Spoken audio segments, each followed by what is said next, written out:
conversas entre o próprio presidente Lula e o presidente Trump, que aliás até trocaram os seus telefones pessoais, particulares, e entre as equipes. O presidente Trump designou o secretário de Estado, Marco Rubio, do Departamento de Estado, como interlocutor.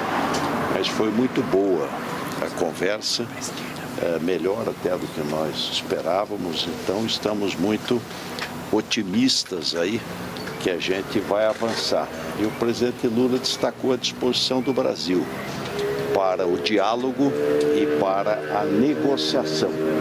São 201 anos de amizade entre Brasil e Estados Unidos. E reiterou também que entre os países do G20, só 3 países os Estados Unidos têm superávit. Só 3. Reino Unido, Austrália e Brasil. Então não há nenhuma razão para ter uma tarifa extra de mais 40%. Então,